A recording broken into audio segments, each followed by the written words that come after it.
Hello everyone, hello बेटा, कैसे हो आप सब।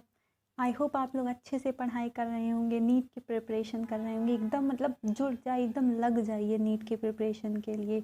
कोई कमी मत करिए अपनी तरफ से। डेली जितना मैं पढ़ाती हूँ उसको पढ़िए, एनसीईआरटी को रीड आउट करिए और जो है जितना हो सके प्रीवियस ईयर क्वेश्चन सॉल्व करने की कोशिश करिए।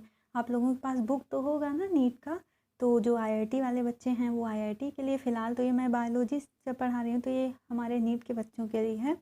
और जैसा कि आपको पता है कि मैं जो है नीट का diversity of the living words जो चैप्टर है उसका मैं एक सीरीज के रूप में मतलब सीरीज छोटा छोटा सीरीज पढ़ा रही हूँ। तो आज हमारा सीरीज नंबर चौथा है, जिसमें हम आपको अभी तक जितना पढ़ाए हैं वहाँ से कुछ मोस्ट इम्पॉर्टेंट मतलब कुछ आपके आइडियाज़ लगेंगे जो कि हम आपके नीट एग्ज़ाम में आया है वो क्वेश्चन करवाऊँगी, ठीक है। और आपको बताना है, कमेंट करके आपको बताना है कि क्या आपके कितने आंसर सही हुए। ईमानदारी से बताना है कि आपने जितने क्वेश्चन इसमें से आपके कितने क्वेश्चन सही हुए, ठीक है। इससे आप खुद अपना मतलब एनालिसिस करिए कि आपको कितना आया, मैंने जितना पढ़ा उसमें से आपने कितना किया, कितना आप मतलब कितने बॉटल कितना आपका डेप्थ है, कितना आपने चीज़ों को समझा है। अगर देखो जिनका अच्छा आता है तो बहुत अच्छी बात है, लेकिन जिनका नहीं अच्छा आता है उनको भी परेशान करने की ज़रूरत नहीं, उन्हें परेशान बिल्कुल नहीं होना है। उनको फिर से मेरा सीरीज़ देखना है और एनसीईआरटी पढ़ना है, फिर से क्वेश्चन करना है। और ज़रूर अगर आप ईमानदारी से पढ़ोगे ना तो ज़रूर आपके क्वेश्चन सही जाएंगे। और प्रीवियस ईयर क्वेश्चन भी आपको पढ़ाई करनी है, ठीक है। आओ स्टार्ट करते हैं, पढ़ाई करते हैं, ठीक। पहला नंबर हमारा है, पहला नंबर जो क्वेश्चन आंसर सेशन हमारा स्टार्ट। अब बताओ पहला नंबर है जो है स्मॉलेस्ट यूनिट ऑफ क्लासिफिकेशन क्या है। जल्दी जल्दी कमेंट करके बताओ कि स्मॉलेस्ट यूनिट ऑफ क्लासिफिकेशन क्या है, ठीक है। बताइए जल्दी, स्मॉलेस्ट यूनिट ऑफ क्लासिफिकेशन 1 2 3 जल्दी बताइए। स्मॉलेस्ट यूनिट ऑफ क्लासिफिकेशन है आपका स्पीसीज़ है। मैंने बताया था, मैंने पढ़ाया है कि स्मॉलेस्ट यूनिट ऑफ क्लासिफिकेशन क्या है। सेकंड नंबर वाला स्पीसीज़ है। स्पीसीज़ क्या होता है, मतलब ये अपना इंडिविजुअल आइडेंट क्या स्पीसीज़ क्या होता है, जैसे जो आपस में इंटरब्रीड कर सके, आपस में जो बेटा इंटरब्रीड कर सके। जैसे मैं आपको समझाती हूँ, जैसे कि जो है मैंगो प्लांट्स है, मैंगो के प्लांट्स में तो हमेशा मैंगो ही होगा ना। मैंगो के प्लांट्स में जब मैंगो का मेल फ्लावर और फीमेल फ्लावर आपस में उन जो है रिप्रोडक्शन करेंगे तो हमेशा मैंगो होगा। अब मैंगो में ये तो नहीं होगा ना कि उसमें जो है आपका बनाना फल जाएगा, मैंगो में बनाना नहीं आएगा ना, या मैंगो में अनानास नहीं आएगा ना, मैंगो में ऑलवेज मैंगो आएगा। क्यों? क्योंकि वो एक अलग स्पीसीज़ है। तो वही कर स्पीसीज़ अपना एक सिंगल अपना आइडेंटिफिकेशन रखता है और आपस में जो सेम स्पीसीज़ के होते हैं वो आपस में इंटरब्रीड कर सकते हैं, ठीक है। जैसे आपको और समझाती हूँ इजी वे में, इंसान के से हमेशा इंसान का ही बच्चा पैदा होता है ना। इंसान से, अब इंसान से ऐसा तो नहीं है कि किसी और का वो मतलब कि अदर जानवर हो, इंसान से इंसान का बच्चा होगा, ठीक है। अब जैसे डॉगी से तो हमेशा डॉग का ही पैदा होगा, डॉग का बच्चा, ऐसा है ना। मतलब कि कहने का मतलब ये है कि जो एक स्पीसीज़ होती है और वो मतलब स्पीसीज़ एक मतलब एक स्पीसीज़ से इंटरब्रीड करते हैं, रिप्रोडक्शन करते हैं, देन प्रोजेनी अपने ही जैसी प्रोजेनी मतलब कि बच्चा पैदा करते हैं, ठीक है। तो स्पीसीज़ मतलब सबसे जो बेसिक यूनिट है वहाँ पे स्पीसीज़ है जो है।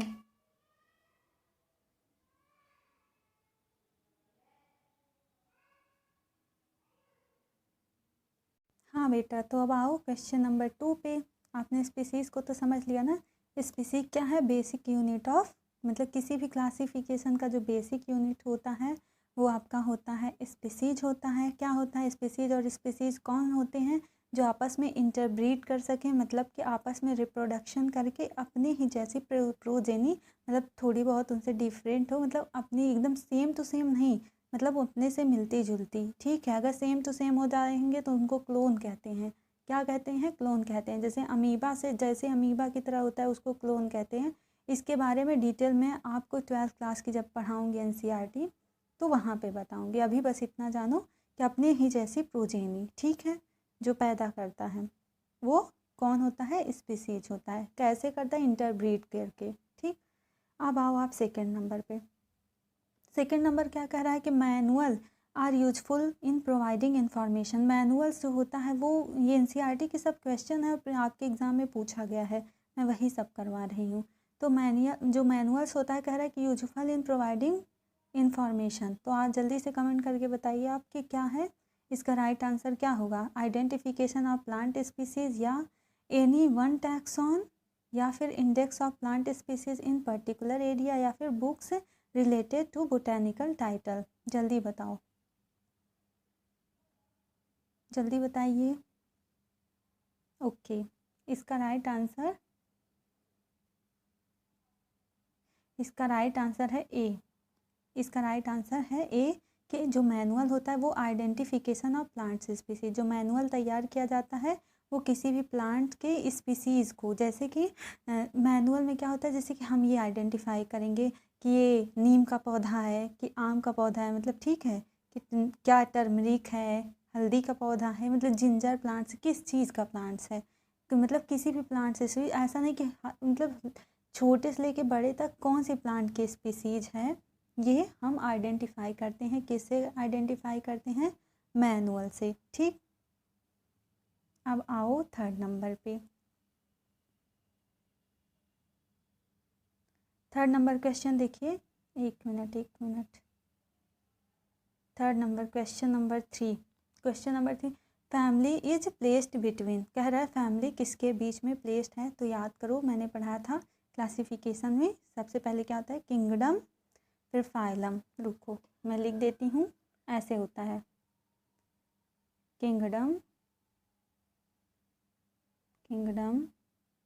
Then phylum kingdom, phylum, class के बाद ऑर्डर आएगा, ऑर्डर के बाद ऑर्डर है, इसके बाद आपका आएगा फैमिली, फिर आपका आएगा जीनस। बच्चों स्पेस नहीं है इसलिए मैं नहीं लिख रही हूँ। जीनस के बाद आपका आएगा स्पीसीज। सबसे पहले आपका आता है किंगडम आता है, फिर फाइलम आता है, फिर क्लास आता है, फिर ऑर्डर आता है, फिर फैमिली, फिर जीनस। ठीक है, थोड़ी राइटिंग मतलब मैंने इसको ऐसे ब्रश से लिखा है तो बहुत अच्छा नहीं लिखा है, आप थोड़ा समझ जाए। मैं बोल रही हूँ ना, सबसे पहले किंगडम आएगा, फाइलम आएगा, क्लास आएगा, फिर ऑर्डर, फिर फैमिली, फिर जीनस। तो बताओ फैमिली किसके बीच में आ रहा है, बताओ फैमिली किसके बीच में आ रहा है। फैमिली आ रहा है आपके इसके ऑर्डर और जीनस के बीच में, ये है फैमिली। ये फैमिली आपकी ऑर्डर और जीनस के बीच में आ रहा है। तो आंसर में देखिए ऑर्डर और जीनस कहाँ लिखा है, आंसर नंबर 4। तो right answer goes to fourth है आपका करेक्ट आंसर। फैमिली प्लेस्ड होता है बिटवीन, मतलब किन दो के बीच में फैमिली प्लेस की गई है, तो है आपका ऑर्डर एंड जीनस। ठीक,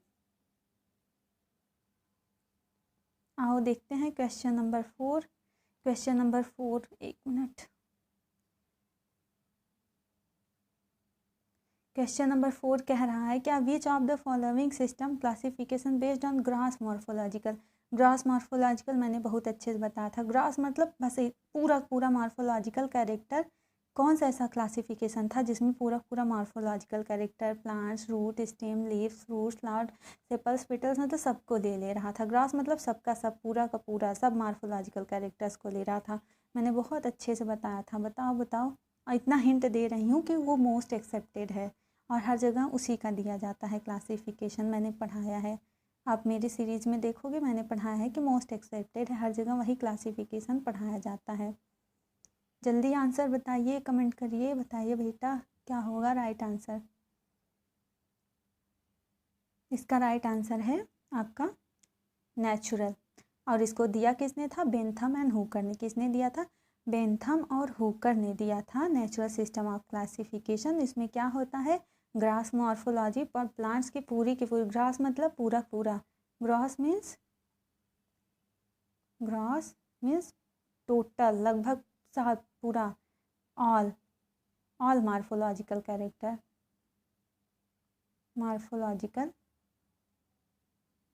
ऑल मॉर्फोलॉजिकल कैरेक्टर इसमें शामिल है, सब लिया गया है ग्रास में। फिर आप आओ फिफ्थ नंबर आपका क्या है, फिफ्थ नंबर का है term systematic was derived from word systema which means मैंने बहुत अच्छे से बताया था, आप जल्दी से आंसर करिए। इसमें एकदम ये तो सबका सही होना चाहिए, किसी का रॉन्ग नहीं होना चाहिए। अगर आपने पढ़ा है तो आपको डेफिनेटली ये क्वेश्चन सही करना ही पड़ेगा।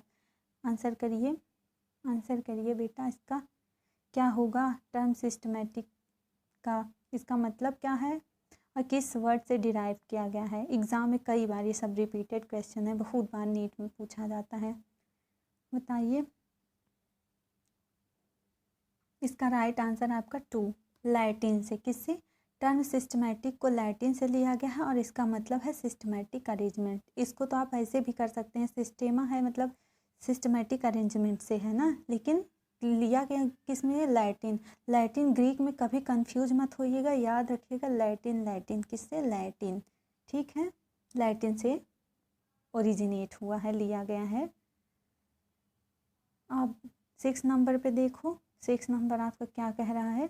ये भी मैंने बहुत अच्छे से बताया था कि एग्ज़ाम में कई बार पूछा जाता है, अक्सर पूछा जाता है, रिपीटेड है। आप बिलियन और मिलियन में जो पढ़े होंगे, हमको पता है, दिखने में तो बहुत आसान लगेगा, फटाक से आप बिलियन और मिलियन में, बिलियन को देखे मत करना, कभी भी बिलियन को टिक मत करना आंसर। बिलियन नहीं है, मिलियन है। क्या है? 1.7 मिलियन। हमेशा ये बहुत लोग हड़बड़ी में क्या करेंगे, अरे अरे ये तो पढ़े हैं, बहुत आसान, मैंने एनसीईआरटी में देखा था, आगे ही था, ऐसे करके फटाक से बिलियन मार दोगे, गया आपका। तो ऐसा नहीं करना है, फिर आपके वो मार्क्स गए। ये नहीं करना है, आपको मिलियन करना है। आंसर नंबर 4 ये है आपका राइट आंसर। क्या है? 1.7 मिलियन टेक्सोनॉमिक नोन स्पीसीज। ठीक है, टेक्सोनॉमिकली इतने स्पीसीज को जाना गया है, नोन किया गया है। कितने? 1.7 मिलियन, नॉट बिलियन, याद रखना ये मिलियन। अब 7 नंबर देखो कि plant classification based on their economic importance इस क्लास काल्ड। क्या कहते हैं? प्लांट क्लासिफिकेशन जो बेस्ड हुआ है उनके इकोनॉमिक इम्पोर्टेंस के बेसिस पे, उसको आप क्या बोले हैं? इकोनॉमिक इम्पोर्टेंस मैंने पढ़ाया है कि कुछ प्लांट जैसे टिम्बर प्लांट्स, ये घर बनाने के काम आएंगे, ये लकड़ी वुडन, ये फायर के काम में आएंगे, ये मतलब मेडिसिनल पर्पज़ के काम आएंगे। ऐसे डिफरेंट डिफरेंट इनको इकोनॉमिक इम्पोर्टेंस के बेसिस पे प्लांट्स को जिस कैटेगरी में, जिस क्लासिफिकेशन में किया गया उसका नाम बताओ। आप बताओ, कमेंट करिए। राइट आंसर आपका 2 क्या है? Practical classification. क्या है? Practical classification. ठीक है, और आपका एक 8 नंबर क्वेश्चन है। 8 नंबर क्वेश्चन देखो, which first step in taxonomic. Taxonomic first step, कभी कभी आपसे टेक्सोनॉमी का तीनों स्टेप पूछा जाता है, कभी कभी फर्स्ट स्टेप पूछा जाता है। तो बताइए कि क्या है? जहाँ टेक्सोनॉमी को डिफाइन किया है मैंने, वहाँ पे ये चीज़ें मैंने दिया है। तो फर्स्ट स्टेप क्या है? बताओ फर्स्ट स्टेप क्या है? कमेंट करिए, फर्स्ट स्टेप आपके क्या है? या आपके फर्स्ट स्टेप है? 2 क्या है? आइडेंटिफिकेशन। पहला स्टेप है बेटा आइडेंटिफिकेशन, 2 है नॉमेनक्लेचर और 3rd है क्लासिफिकेशन। ये आपका फर्स्ट हो गया, ये आपका 2nd हो गया और ये आपका 3rd हो गया। सबसे पहले टेक्सोनॉमी क्या है? Taxonomy is the study of identification, nomenclature and classification of organisms. ठीक है, डिफरेंट ऑर्गेनिज्म, प्लांट्स और एनिमल्स। ठीक, आइडेंटिफिकेशन, नॉमेनक्लेचर, इसको इसी सीक्वेंस में रखना है। सबसे पहले आइडेंटिफिकेशन, देन नॉमेनक्लेचर और लास्ट में क्लासिफिकेशन को क्या बोले? ये टेक्सोनॉमिक ऑफ डिफरेंट ऑर्गेनिज्म का ये डिफिनीशन है। तो फर्स्ट आपसे पूछा, सिर्फ फर्स्ट पूछा है तो आपको आइडेंटिफिकेशन ऑफ ऑर्गेनिज्म लगाना है। और अब आपका ये 8 क्वेश्चन मैंने करवाया है, बाकी आप क्या करेंगे? अपने प्रीवियस ईयर क्वेश्चन को यहाँ से मतलब कि ये ढूंढ के क्वेश्चन कि इससे रिलेटेड आपको करना है, एनसीईआरटी को रीड आउट करना है। बहुत ज़्यादा बुक के चक्कर में नहीं पढ़ना है, आपको कुछ नहीं है आपके पास, ओनली एनसीईआरटी रीड करिए, प्रीवियस ईयर क्वेश्चन करिए, इतने से ही आपका सिलेक्शन। इतना मोटा मोटा बुक रखने की ज़रूरत नहीं है आपको, बहुत नहीं, लेकिन हाँ इसी को कई बार पढ़िए, एनसीईआरटी को कई बार पढ़िए। एनसीईआरटी में अपने में ही बहुत है, और आपके पास रेफरेंस बुक होगा, उस रेफरेंस बुक को पढ़िए, एनसीईआरटी को पढ़िए, जो मैं पढ़ा रही हूँ वो पढ़िए और क्वेश्चन करिए, खूब क्वेश्चन प्रैक्टिस करिए। ठीक है, क्वेश्चन प्रैक्टिस करने से आपको आइडिया लगेगा कि हाँ हाँ ऐसे क्वेश्चन, ऐसे घुमा घुमा के क्वेश्चन करते हैं, ऐसे पूछते हैं, इस तरह से आ सकता है, और आपके कॉन्सेप्ट क्लियर होंगे। ठीक है, आप कमेंट करके बताना कि कितने आपके आंसर सही हुए हैं। ठीक है, थैंक यू बेटा, बाय बाय, टेक केयर, अच्छे से पढ़ाई करना।